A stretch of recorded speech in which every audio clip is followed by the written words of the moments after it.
लोगों को बिट्टू सर स्वामी सहजानंद सरस्वती के बारे में बताएंगे। आज हम लोग एक संघर्षरत और बहुत ही आध्यात्मिक प्रवृत्ति के व्यक्ति स्वामी सहजानंद के बारे में जानेंगे। स्वामी सहजानंद किसान आंदोलन के नेता थे। उनका जन्म 1889 ईस्वी को उत्तर प्रदेश के गाजीपुर में हुआ था, परंतु वह अपना कर्म क्षेत्र बिहार को बनाया। जब अंग्रेज का शासन स्थापित हुआ तब अंग्रेज अपने शासन के माध्यम से, जमींदारों के माध्यम से, सूदखोरों के माध्यम से भारतीय किसान का शोषण करना प्रारंभ किया। भारतीय किसान बहुत ही मेहनत करते थे, परंतु उनके सारे मेहनत का फल जो है वह अंग्रेज ले जाते थे, जिस वजह से किसानों का स्थिति काफी दयनीय हो गया था।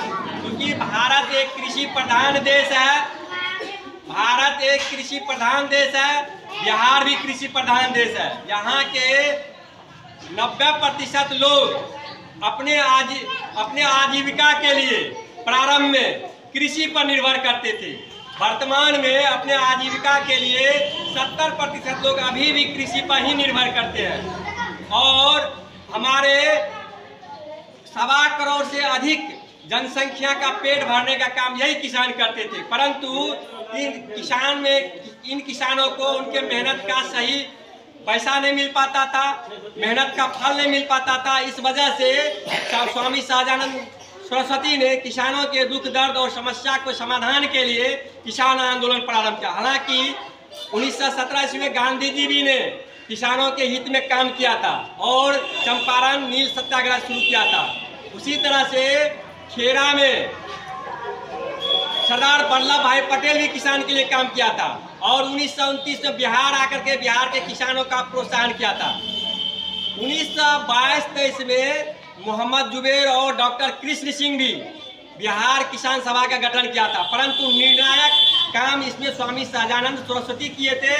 4 मार्च 1928 ईस्वी को किसान सभा का गठन करके सोनपुर के मेला में अगले साल 1929 ईस्वी में किसान सभा का आयोजन किया गया। इसी में बिहार प्रांतीय किसान सभा का सहजानंद सरस्वती ने गठन करके इसका अध्यक्ष बना और इनके सचिव बने श्री कृष्ण सिंह, जो बिहार के प्रथम मुख्यमंत्री भी थे। बिहार में किसानों के दुख दर्द को दूर करने के लिए स्वामी सहजानंद सरस्वती बिहार के विभिन्न जिलों का दौरा किया और किसानों को संगठित किया, उसे एकत्रित किया, जिससे बिहार के जमींदार सशंकित हो गए और दरभंगा महाराज के नेतृत्व में यूनाइटेड पॉलिटिकल पार्टी का गठन किया और किसान के मांग को दबाने का प्रयास किया, उनके आंदोलन को कमजोर करने का प्रयास किया। लेकिन सहजानंद सरस्वती ने पूरे जोर से, दमखम से किसानों के आवाज को बुलंद करता रहा, जिसके परिणाम स्वरूप कांग्रेस को भी किसानों के मांग को मानने के लिए मजबूर होना पड़ा। और 1937 के चुनाव में भारतीय राष्ट्रीय कांग्रेस को बिहार में जो सफलता मिली, उसमें स्वामी सहजानंद सरस्वती का महत्वपूर्ण योगदान रहा था।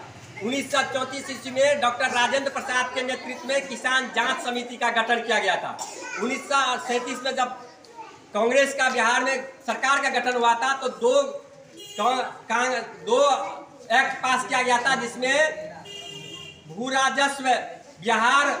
राजस्व नीति का कानून लाया गया था। एक बिहार पुनर्निवास कानून लाया गया था। 2 कानून लाया गया था, लेकिन इससे स्वामी सहजानंद सरस्वती संतुष्ट नहीं हुए और उन्होंने किसानों के मांग को और बुलंदी से आगे रखा। इसमें जयप्रकाश नारायण और नरेंद्र दत्त भी कांग्रेस के अंदर तो बिहार कांग्रेस समाजवादी पार्टी का गठन करके 1934 ईस्वी में किसान के मांग को और बुलंद किया। इस प्रकार से स्वामी सहजानंद सरस्वती बिहार के किसानों के लिए मसीहा बन के सामने आए और बिहार के किसान के जो शोषण हो रहे थे उसके खिलाफ बुलंद आवाज किए।